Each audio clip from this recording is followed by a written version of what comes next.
It trumped Kendra's bitch ass bar. It trumped The Weeknd singing. Even J. Cole. Like, Drake is not getting bodied by no singing nigga. No, for real. But like, he bodied everyone. Even J. Cole, he said that shit was ass.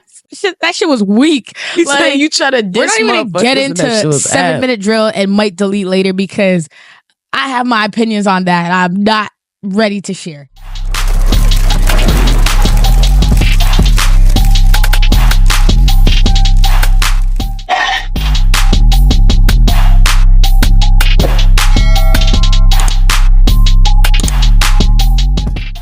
What's up, Fishbowl family? Welcome back to another Thursday here at Small Fish Big Pond with the twins you know and love, Ren and Joe. We got a jam-packed episode for y'all, so let's get into it. Ryan Twins recap. We're back. We took some time off. Didn't post an episode last week. We had some family commitments. Moms wanted to go see the eclipse, so we kind of turned it into a little trip. Went to Niagara. Yeah, why not? We wanted to try being vloggers. You know, we try to try to be vloggers. It didn't turn out well, so there ain't nothing. At least we tried. We tried. Exactly. There's videos. Now, does that translate to vlog? Probably not. But it was cool to think that's what we was doing. Yeah, we tried our best, you know. We thought we ate. It was, yeah, but we did it. It was a cute trip though. Like, you know, I think moms had fun, and that's the most important thing. And you know, she got to see some friends. We got to meet some new people, and just like go to a park in St. Catharines and watch the sky turn dark and the moon cover the sun. Like, who gets to do that? I mean, like the hundreds of other people that were there at the park. Well, who else is gonna get to do that tomorrow or the next day or whatever? Fair enough. I was trying to say. But yeah, no, that's what we did last week, which is why we didn't have a video up for y'all. But the eclipse, like Jose was saying, like the trip itself was more so just like a family thing. I feel like it was nice to just hang out with my mom. None of us were working that day, so it was like we made it like a whole thing. We got up at like, I don't know, 6 a.m. drove over there. That was probably way too early, but the news outlets were saying that it was going to be like jam packed. So we wanted to make sure we beat the traffic and the people that were like, let me leave early because there's going to be traffic, which we did. So even though, you know, we got there hella early, had to nap in the car, went to Stacked. Shout out to our server at Stacked. She was pretty cool. And then we ended up, I don't know, we went to the dispensary. Yeah, like we literally did things that we would do here, just over there. Like, yeah, so change of scenery, you know what I mean? So it was nice. Like, it was nice to get that change of scenery. But that was like our early week. Obviously, you know, we've been keeping up with the NCAA tournament for quite some time. It wrapped up. You know, my life has no meaning. You should have seen her the day after. She was unraveling. Like, literally, I was like waking up, getting ready to watch the game, and I was like, "Oh, there's no game on. Like, TV.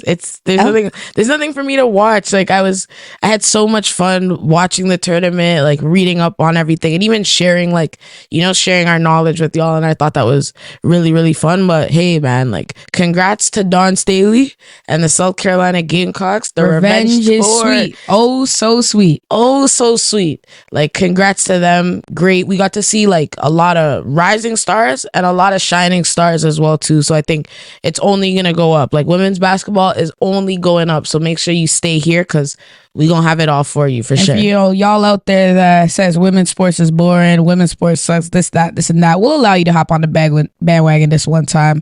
It's all right, y'all can come with us for the ride. Yeah, you can show up late, that's okay. Show up late to the party. I be showing up late to the party all the time, so you know what I mean. But yeah, can't get ready. Other than that, an NCAA wrapping up, not much else took place for us. We had work. Say me, work. Okay. And more work. It's like that time of year where things are, I guess, traffic is starting to pick up a little bit more. The weather's getting nicer. And then people are, you know, finishing, especially university students, I would say. High schoolers are still in school, but university students, if you finished your exams already or didn't have it. Good luck to y'all, by the way. Good luck to anybody who has exams right now. We salute you. We've been there before. Just keep your head up, bro. Like, don't stress about what you don't have to stress about. Worry about what's in front of you, what you got in front of you. So, yeah. And at the end of the day, you do your best with your back against the wall. So, come on now. Okay. Maybe not everybody. You should study. I do. On Friday, we actually got the opportunity to go see one of our friends spin live for the first time. Yo, good Shout out looks, G's good World. looks. Yo, G to If the you world. missed it, man, I don't know what the fuck he was doing. Still, it was one of the best sets I've seen in a minute. It was fire. It had the crowd bumping. Yo, when I tell you the crowd was jumping, like jumping, like it was just amazing to ratings to watch them out there. You know, put on their craft, things that they've been working on, and at the end of the day, I could not be more proud. Yeah, and it's funny because I had this conversation with like a few of our coworkers. We were just talking about it. Like, music's so crazy, but it's like you commend the people that are able to manipulate and craft like art with that, right? Like, you know, I'm a music listener. I feel like I'm an avid music listener. I know you can say the same, but to be able to do something like create a vibe in a room, or even just create a song, write a song, like, so much talent. So it's like really cool to experience and see people do that, you know? Yeah, no, for sure. On Saturday, we went to Dragon Pearl. I haven't been there in years, like probably not since I was in like grade 8. Went to all you can eat. I fucked up though, because during the day I was like, me and Joe were like, okay, we can have some snacks here and there, but we shouldn't eat too much. So we split like I don't know, where did we go? Szechuan had like a two, basically like a 2-person, like I don't know. Yeah, it was almost like a 2-person meal. That's basically how they filled the container, to be honest. Bro, they filled the container. I was like, damn, this is a lot of food. So, you know, I'm packing. We got extra plates and stuff. Like, that's how much food there was. So, you know, we took the food out of the container, put it on the plate, whatever. I'm like, oh, okay, this looks calm. I finished eating it. I'm like, oh, I'm full as fuck. Like, I'm cooked. Like, I'm probably only going for one round at this buffet. And, yep. I only went for one round and then dessert. Like, I was full. Yeah, I went back for lobster twice. So I had like a round and a quarter after that. You know, it wasn't 1.25 or whatever. Yeah, it wasn't that bad. Yeah, no, Dragon Pearl was nice. The food was good. Service was pretty good. It was just nice to see all of our friends. We celebrated our good friend Jake's birthday. He got a PS5, something he's been wanting for a while. So we were amped that he got that, and we were all able to pitch on that. But yeah, that was pretty much Saturday, and then Sunday work. So yeah, that was my weekend review. How was yours?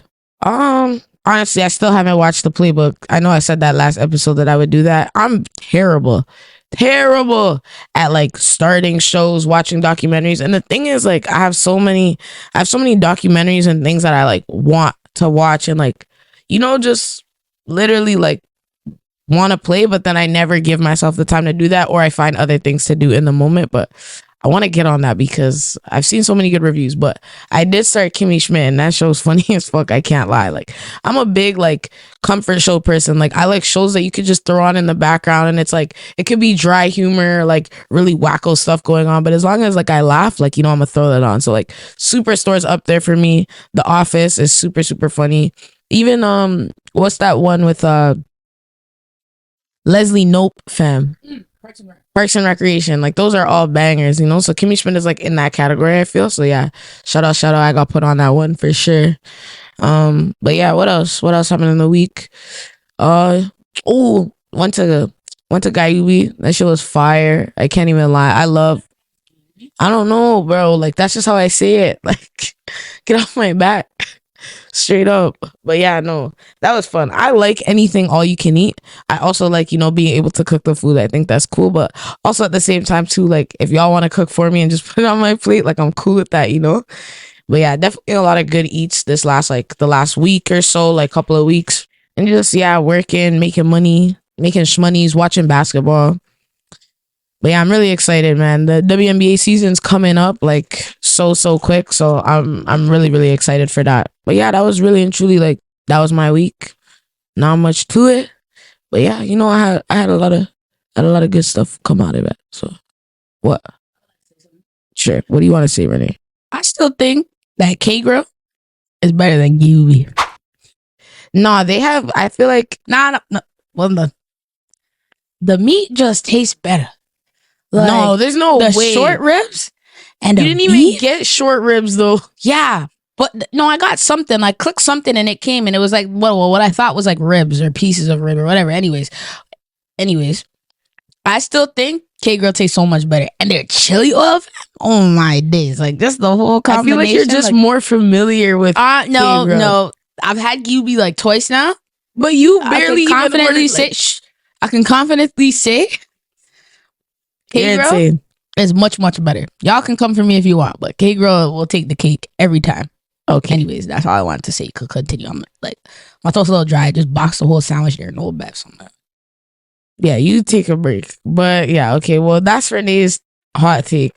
But you know, I'm undecided. I feel like I have to try like guy you be. Like I feel like I have to try. All right, bro. We'll get into that a little later. But yeah, no, that was our Ryan Twins recap for y'all. But you know, let's talk about it. Yo, let's talk about how there's really no friends in the industry these days. Hey, yo, no friends in the industry. My brother, my brother, man, you niggas ain't no kidding me a fat. Whoa, I was never snapping when I chat before the app. Stood on everything I said and never took it back. Hey, what? Friends in the industry, I had to draw the line. But you my brothers and my enemies a fact. Niggas let us start a beat, don't wanna keep it rap. Yeah, you hit us up. And now we owe you something back. If it's up, if it's up, if it's up. No friends in the industry. Drake said it best. Ain't no friends in the motherfucking industry. Ain't no friends in the motherfucking industry, man. Man, this beef literally keeps on building. Yo, it blew up. It went silent for a bit. You know, Drake wasn't responding. He was out here posting on Insta, posting stories, talking about making rants at his concerts. Nothing concrete. And then a motherfucker like Rick Ross jumped in the mix. Fucking John Morant jumped in the mix. The Weeknd jumped in the mix. It's not even like people jumped in the mix. It's like Drake was quiet for so long. We thought this guy was done. Then, you know, he leaks a check. And we're like, all right. Like, this could be AI. He leaks it in response to, we still don't trust you. Yeah, that's true. Like, you know, we don't trust you comes out. We still don't trust you comes out. Like, and Drake has yet to say anything. Then he's like, you know what? I'm fed up. Well, because at the end of the day, it's like, we still don't trust you. But let me bring in a couple other niggas I know that don't trust you either. And I'm like, whoa. Because where was The Weeknd when We Don't Trust You came out? He was on the first track. He was on Young Metro. Yeah, but he wasn't dissing Drake. Like, he wasn't saying nothing. He was just on the track. He was just on the album. But we're like, all right, whatever. Then ASAP wants to come in the mix. And then Rick Ross wants to come in the mix. Trash ass nigga anyways.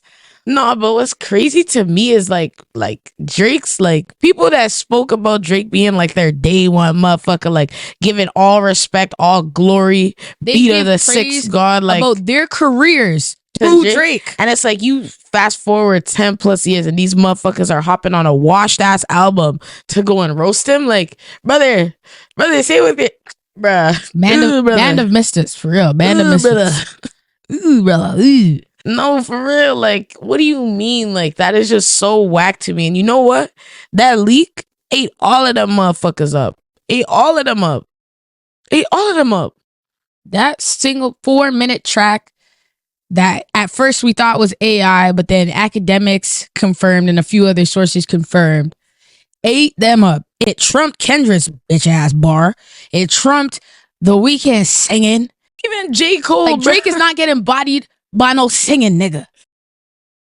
No, for real. But like, he bodied everyone. Even J. Cole, he said that shit was ass. That shit was weak. He said you try to diss. We're not even gonna get into 7-minute drill and might delete later because I have my opinions on that. I'm not ready to share. What do you mean? Let's get into it. Yeah, okay, fine. Yeah, let's get into it. Because what you mean to tell me you came out here hot, dropping our bars, talking about, you know, your last shit was tragic. Mr. Around the Big Steppers. I'm sorry. I'm really happy he said that because I listened to that album finally and I thought it was garbage. Yeah, you stay quiet. I know you thought it was good. Talk about, oh, Kendra's nice. Kendra's fire. Nah. I wasn't doing all of that. No, but I think for J. Cole, to put out that diss, and then the reaction of his fans, obviously they're beaking in the comments because they're like, yo, like J. Cole just solidified himself among the big three conversations. And then J. Cole fans are a different like type of fan base, because it's like for you to glaze someone so hard knowing that he's so trash. He hasn't put out a good album since Forest Hills Drive. Even Kendrick fans, bro, like what do you mean, like this is king, this is the GOAT, this is Muhammad Ali, like what? Like name me 2 more albums outside of Forest Hills Drive that like charted well enough to be considered a GOAT album. Like give me anyone. Drake's worst album still sold more hits than their best projects, bruh.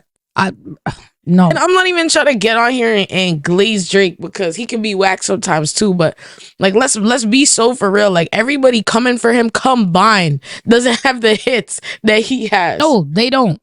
But going back to, you asked me how I felt about J. Cole's 7-minute drill. I think he should have never took that shit back. Stand on business. Stand on business. It's as simple as that. Stand on business. You can't call yourself a battle rapper and then drop the diss track and then apologize and then be like, I wasn't right in my soul. Like, rip off my fucking headphones while I heard that shit. I was like, what? Motherfucker, what? Like, motherfucker, what? I get it. Like, if you speak it, J. Cole's a man of character, but I'm like, I don't hold a rapper's battle rap like verses against them. Like nobody's questioning your character because you dissed a man who dissed you. Yeah, like you just stood on business. Like you just responded to the shit that was being thrown at you for years. And maybe you didn't feel right about it because okay, I get it. Like you stayed silent for so long, you let Kendrick talk to the wall for so long, and then you kind of felt a little embarrassed that you stooped to his level. But like, brother, that was actually a good bar, bro. That was a good song. Like, just leave it out there, let Kendrick do what he will with it. But then, like, okay, like I can respect J. Cole's character for apologizing and being the bigger person, but as a rapper, like I have no respect for your career at this point. Like no respect for you as a rapper. Down the drain. I ain't throwing you into no conversation. I ain't going to bat for you. I just career done off. Like, but yeah, so we got a Drake diss, and the last we got a Drake diss, a Rick Ross diss, felt cute deleted later, J. Cole diss, and we got a brand new album from Metro Boomin, We Still Don't Trust You. Like the rap scene is great right now. In a fantastic amazing. How a couple weeks back we were saying music is 2024 has been trash. I'm walking it back. I take it back. They heard me. They heard us. They heard our plea and they got active. Drake saw the OVO signal we put out for him. And I can't lie. What's it called? Push-ups? Like, give me 50? That shit was fire. Give me 50, bro. Like, that shit was so fire. Like, I can't even lie. Like, he came for motherfuckers. His shit about Metro. Like, nigga, make some drums. Like, literally, make some beats, bro. A lot like, get out here. You be dissing on the piano. He trying to cuss you out in piano. Maybe play a B minor. Like, I don't know. Like, I don't really know what you trying to do, bro. And he said, Kendrick, bro, you a midget, bro. A lot like, you little like, big step inside 7 fucking shoes, bro. Bro, I got bigger feet than Kendrick. Let's be for real. like I'm big stepping for real. I'm stepping bigger than Kendrick. Let's be so fucking for real right now, bro. Nah, bro, he ate them up like bar for bar. And Rick Ross, bro, the post that he made talking like when Jake was talking to his mom, talking about this motherfucker singing at proms and shit. He on that Majani, whatever he said. Someone said on Twitter that Rick Ross makes music for niggas that walk across marble floors. I don't even know what that means, but like it's valid. Yo, because as soon as I played it, I'm like, okay, Rick Ross responded quick, bro. As soon as I played it and I heard the violin, oh my, like that shit out my damn headphones right now. The violin? You trying to make a diss track with a violin? The violin, man. My days. Got it all fucking back. Get on my ear, bruh. For real though. But yeah, I know this shit. I can't even lie. Like Drake kind of ended them on that, and I really hope they don't embarrass themselves and try to gang up and make a joint album or whatever. That would be embarrassing. That'd be corny as fuck. But also too, I just think all of them straight up are corny. Like what do you mean you all decide to like, this is the year you're gonna turn on Drake and you know, we all know, for example, him and The Weeknd, they've been going back and forth for years. This is why we never got a joint project out of them. They make a song here and there. They shut each other out here and there, but they really don't fuck with each other. Though. All in all, they don't. And like, for me, I just think it's corny how they decided like now would be the time. You know, ASAP Rocky finally opening up his mouth. Don't get me wrong, Drake kind of dissed him on For All the Dogs, so I guess it was his turn to kind of, you know, get the last laugh. But it's just like, y'all all corny for that. Like, it's like in high school when like one shorty in the group decides to like cut off another shorty and then everybody else walks away from her too. Like, yeah, like she's not friends with you. Like, I can't be. It's giving they're cutting out the mutual friend, but then when they stop making hits, like they gonna want that mutual friend back. You know what like, I mean? You know, Drake put them. Drake was the mutual friend. And like, they cut off the mutual friend and now they're like, yeah. He's especially Rick Ross, bro. His number one hit singles all have Drake on them. Let's go to his top 5 songs on Spotify right now. Let's go find his top 5 songs on Spotify right all that now. Shit. Watch me be wrong though. Let me go to Rick Ross head ass, bro. Money in the Grave, Drake. Like literally top two, 954 million plays. Well, now his most popular song is Everyday Hustle, which once again was not just him. That's most popular right now, but bro. I know that's most popular right now, but it just goes to show Rick Ross cannot be popular on his own. He needs to be attached to somebody. Somebody else's name needs to be on a project that he's spitting on. So it's like Tay B, like, oh, bro, like this guy, like he should have never even stepped into the ring, bro. Never even stepped to the ring. Calling him a white boy, like, okay, white boy. Like we're past that. We are past that. Like, in the it's music not industry. 2015 no more. Like, motherfucker, call him a little white boy. like if you want to get real, talking about little white boys, Jack Harlow eating you up on songs, nigga. Let's be for real. Like, nah, man. Like straight up. Man. And not Rick Ross and ASAP whack too. Like, what do you mean? Like, yeah, I hit your baby mama first. Like, bro, you have a wife and a kid, bro. You're Focus bragging about I need to ask something to the larger, you know, audience here. Would you? I'm talking to the men here. Would you brag about being in a threesome with your boy? You out here talking about, oh, I want the verse. We were in a threesome, blah, blah, blah. Why are you bragging about that? To me, like when I saw that, I was like, the thing to me is like he could have easily ended up with Adonis, right? Like you want to come for Drake because Drake had to take be like, DNA oh, test. I hit your baby mama first. We had to take the same amount of DNA tests too. Like this motherfucker was said, all there. This motherfucker said, I hit your baby mama first. Okay, do you want a sticker, bro? Like you have 2 kids. Get out the chat. Get out the chat. If I'm grabbing it in my ear and be like, get your ass off the mic for real. No, man. But yeah, all I gotta say is everything that I've seen after Drake, trash. You know, I can't lie. Like Drake's eating them motherfuckers up. So that is what it is. And there really ain't no more friends in the industry for him. So, you know, I mean, he's still cool with Travis and 21 Savage. He put them on. So I'm actually surprised 21 Savage has been quiet. Quiet as hell. Knowing that like all of his discography has Metro on it. Yeah, lie. So let's see what happens with that. But I feel like at the end of the day, it would be kind of whack for Metro to take 21's silence to heart. Like it's one of those where like he's being silent because he's trying to maintain his relationship with both y'all. Like that's cool too. You know what I mean? Like you don't really have to pick a side. Do we think Kendrick's gonna say anything, or we feel like he's done. Like, yeah, I said, I'm like done. Kendrick's like the type of motherfucker. Like every like now and again, he's gonna come on. He's gonna get on his high horse and like say some shit to stir the pot.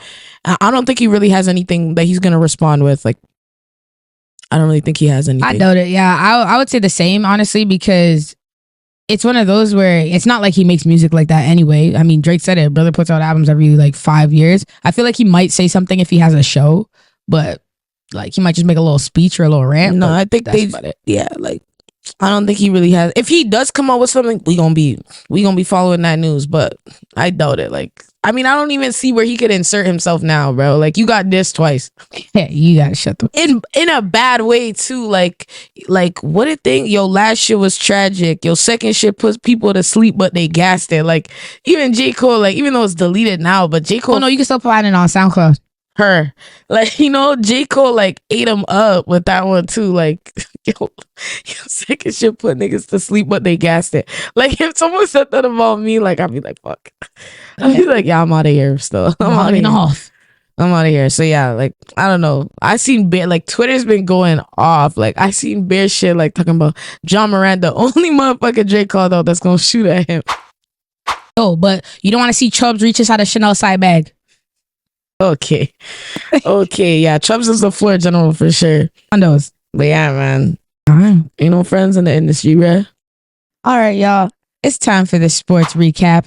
We got some news for y'all, especially some women's basketball news, some men's basketball news, and some runaway rice updates. Not funny. Oh, I laughed.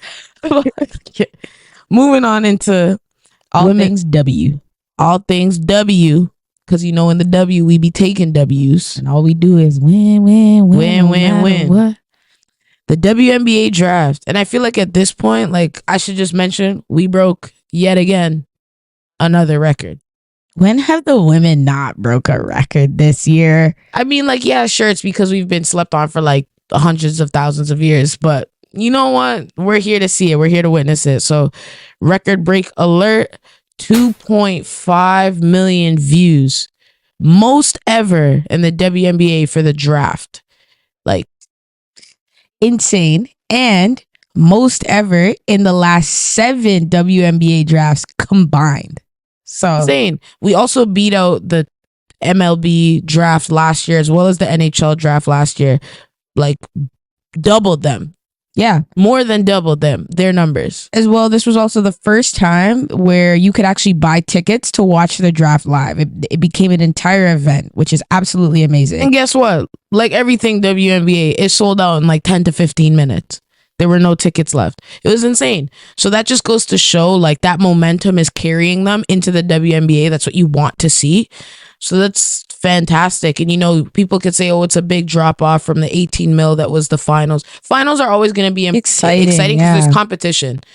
In a draft, there's not necessarily competition, but it's great to see that many people tuned in to see where these stars end up next. So yeah, we're only getting bigger. We're only growing from there. And yeah, of course you want to tune in, bro. They ate fucking down. Those fits were fire. Man, they ate them up. Like, they left no crumbs. No crumbs. Those fits were amazing. Like, so fire. Prada, like Louis V, like just crazy. Nah, just crazy. Like, let's go through and rate them. So you guys have to see our top 3 for sure. Okay. Number 1, Angel Reese. Number 1, Angel Reese. The little hood. Like the sparkles, it was giving Vogue. It was giving Rihanna, like Rihanna's daughter. Like, I feel like Zendaya's done that. Sister, yeah, I feel like Zendaya's done that once in a icon. Blue moon. Truly, it was a great fit, amazing fit. I would put number 2, Lily. I loved her fit. She got it here. I watched the little Uninterrupted Canada video. I think she got it at Holt. I loved it. It was amazing. Very her. It was great. And then 3rd, I gotta put up Cameron Brink. Yeah, her dress was really nice. Really nice. And then honorable mention, Nika Muir. Yeah. I feel like her fit, it was like the accessories that made her fit pop off. All I was thinking of was the grills. Yeah, like the little tooth and the shades. The tooth, yeah, like the little open cap that she had as well with the design and then the shades. It was like a good fit and the little blowout. Like, yeah, I was giving bombshell for sure. 8 down for real. Nah, yeah. What were yours? My number 1, like even though she wasn't in the draft, was PB, bro. Motherfucking Paige Beckers. That fit was fire. That Louis V all white LeBron draft day ass fit was fire. Yo, channeled her inner LeBron. Like the real.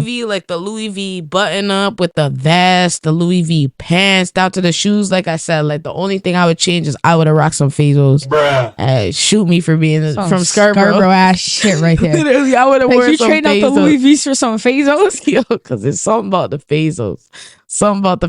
But nah, she ate down for sure. I have to give number 2. I would have to give to Rakia Jackson. Like, she was channeling her inner Summer Walker, like bitter, mad at me, mad at my nigga energy. Cause no, for real, like the updo, like the half up, half down with the side bangs, and she was wearing like a silver, like I think it was almost like a hooded, like similar to Angel Reese, almost like a hooded dress. No, it was giving like Summer Walker. She had an outfit change as well. Yeah, she from the did. red carpet to the actual event. She did.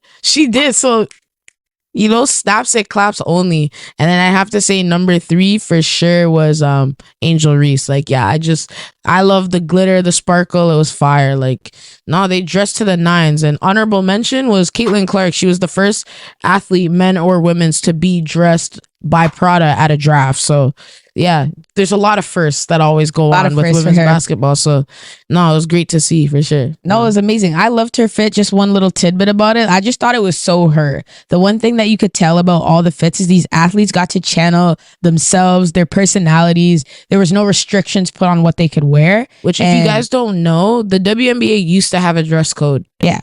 So, you know, I used to be roasting. Looking like a corporate party ass fucking fit. I was like, what's this corporate business casual party ass fit you got on for your WNBA draft, you know?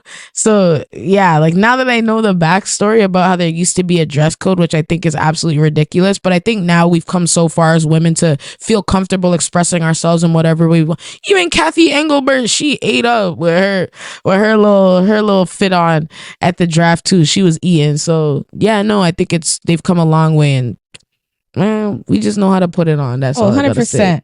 I think at the end of the day, when we were watching everybody up there getting picked, Paige channeled all of us. Yeah, she was up there with her camera. She was all of us, smiling like a proud mom, watching her girls go to their future teams. No, for sure. I think it goes to show, even just the overall teammate support. Like, you know, those are your girls for life. Like the people that you have to be waking up at 6 a.m. and running with.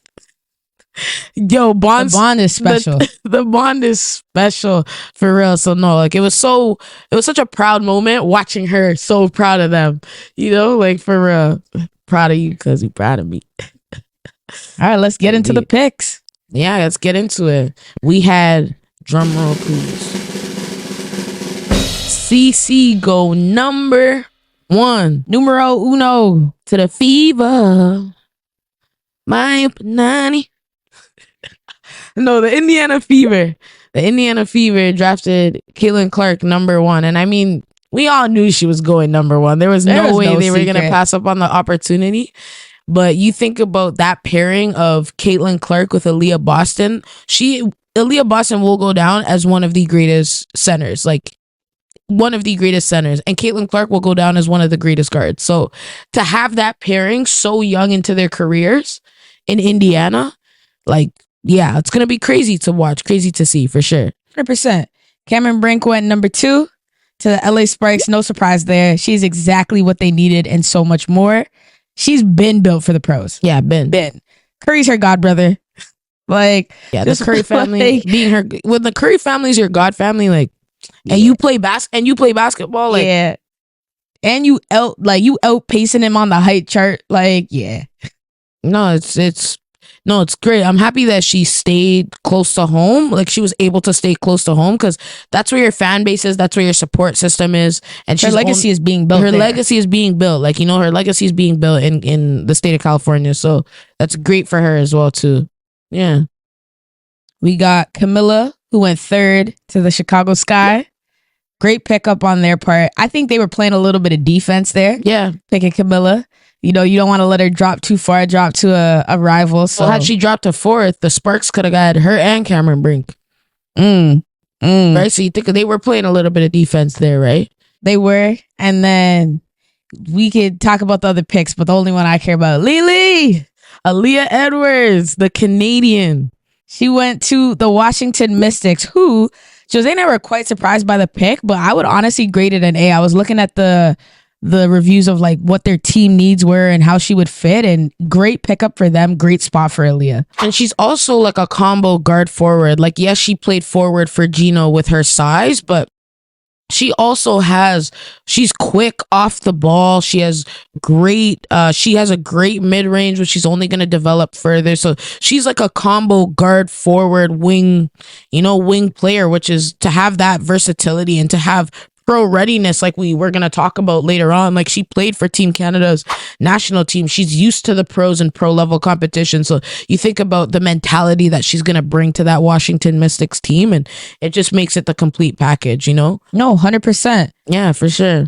And then, moving down the line, I think Angel Reese went 7th also to Chicago, which will be interesting. I know we talked about Caitlin and Aaliyah having to get along as South Carolina and Iowa are rivals, but this LSU South Carolina bad blood, like, what's going on over there? They got to get along. That was something I didn't see coming, because we were under the assumption that Angel was going to drop to 8th and not get drafted by either Chicago or the Sparks. But for her to go to Chicago, yeah, it's going to be great. Like Camilla said it, like, ain't nobody grabbing rebounds on them, bro. Imagine trying to go up for LA. Hey, you got Camilla and Angel. You get blocked. You get blocked by Angel, board grab by Camilla. Everybody down the line running. Like, it's gonna be a crazy defensive minded team, which is exactly what that coach wants being in Chicago, right? So it's gonna be nice. And to talk about some politics, who's gonna rock number 10? We know Angel got 10 at LSU and Camilla got 10 at SC. So I'm thinking they need to go a 1v1, like big to big style. Oh, 100% 1v1. Yeah. My money's on Angel, though. Really? I don't know. My money's on Camilla. She don't like to lose. Neither does Angel. Yeah, neither does Angel. I can't even lie. So it's going to be tough. We'll see at the first nationally televised game. At training camp. 10. Training camp, April 28th. We going to see it. For real, for real. And then, of course, we would not be doing her justice if we didn't shout her out. Shout out Nika. She got drafted. Secretary of Defense. Nika got drafted to the Seattle Storm. Great place for her. We originally wanted her in New York. That would have been so cool for her. So amazing to develop under Sabrina Ionescu. But at the end of the day, the Storm is also a great fit for her with Skylar Diggins-Smith. She can learn so much, and she's just going to develop into an amazing player. Well, Skylar Diggins-Smith, for one, was a part of that draft class with Elena Del Don. Like, that was a very good draft class. Like, for guards especially. Skylar Diggins-Smith is a great guard. She'll learn a lot. But also too, like, I feel like it's the ties that Seattle has to UConn because of Sue Bird, right? Like, following in Sue Bird's footsteps. Sue Bird went to UConn. Sue Bird went to Seattle, and she retired a Storm. Right, so you think about how they're going to be able to develop a guard like Nika Mule, especially under Sue Bird's careful eye. Like, she only has so much room to grow. So we'll be hanging around to see, to see what she's gonna step into for sure. But it looked like overall a pretty good draft class. I would give everybody in the first round at least a B+. The only person I'm not giving a B+ to is Dallas. They fucked up their picks. They fucked up not drafting Ali. I think JC Sheldon, I don't know. I think they probably should have drafted Celeste Taylor over JC Sheldon. JC Sheldon, knockdown shooter, but I haven't really seen what else she brings outside of her maybe 3-and-D capabilities. And she's not as great of a passer as Nika, which, if you think about it, that's what they needed, is someone that could assist and move the ball. But they also needed 3. So maybe it'll end up being a good pick for her. But at the end of the day, a lot of teams do have a careful eye to proficient scores. Yeah. And okay, kudos to her for being a great shooter. But yeah, I think maybe Celeste Taylor, her co-guard in the back there, would have been a great fit for them too. So it might have just come down to a matter of percentage. Really and truly.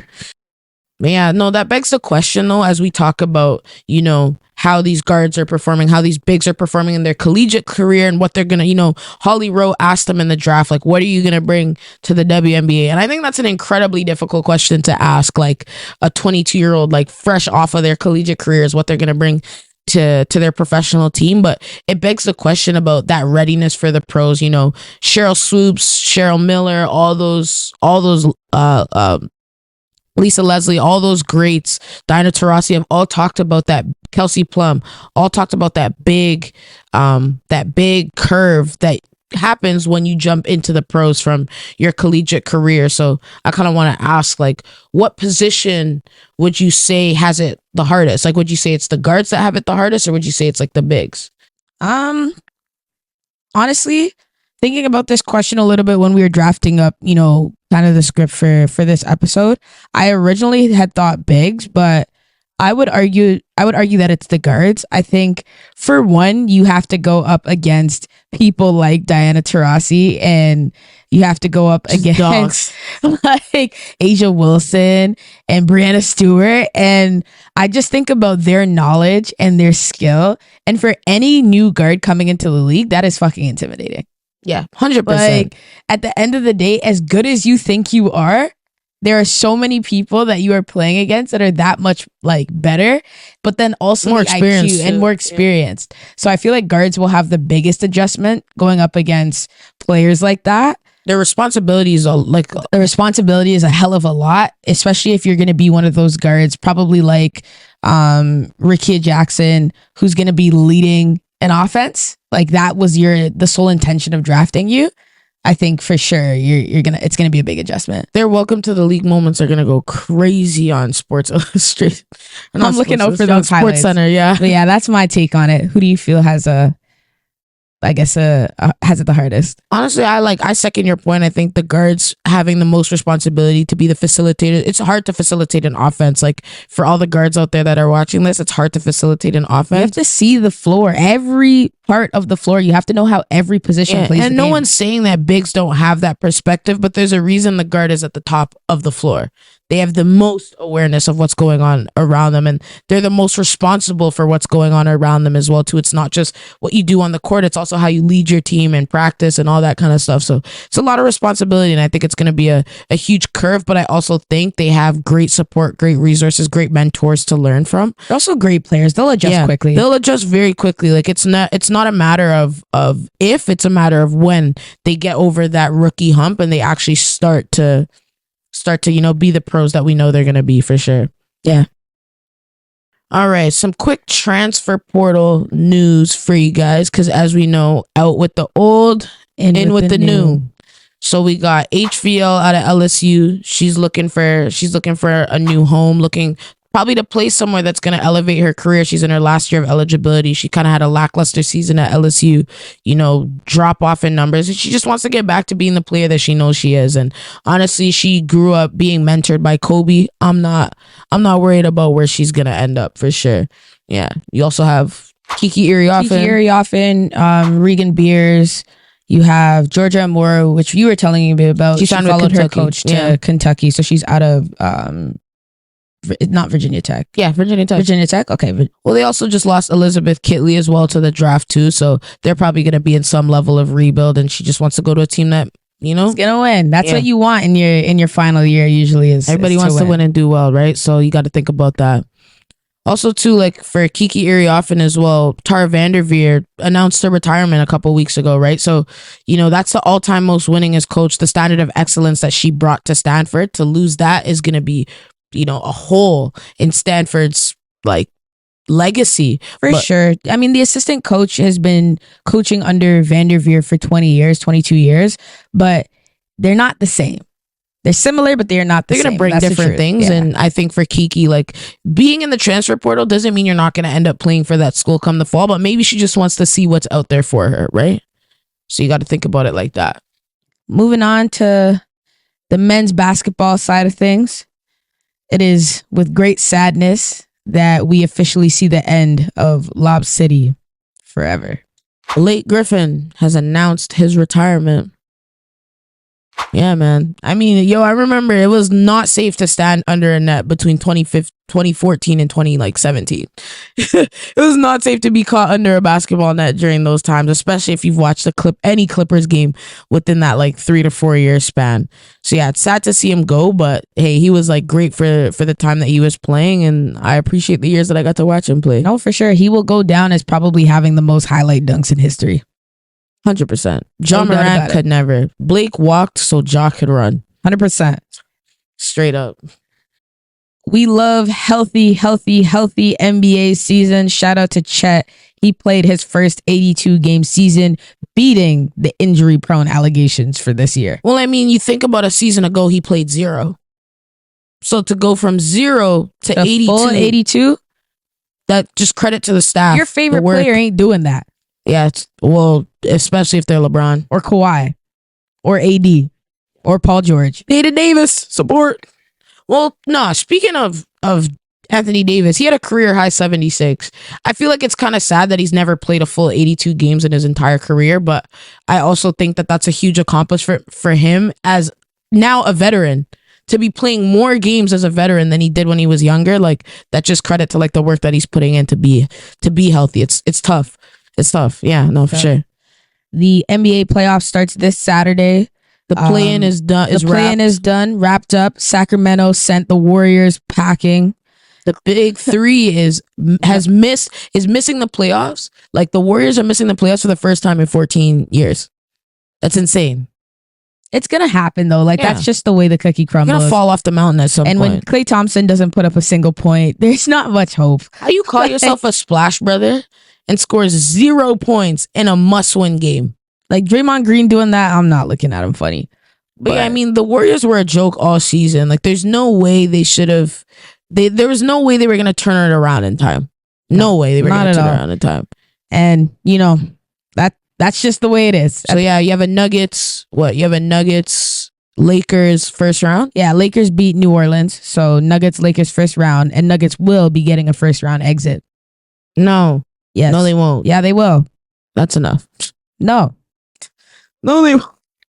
No, they won't. One thing about Lakers and LeBron, one thing about LeBron's teams, playoff mode activated. The one thing I will say that bothers me is like they'll suck all season, but they're not safe to see in the playoffs. No, like, they're not.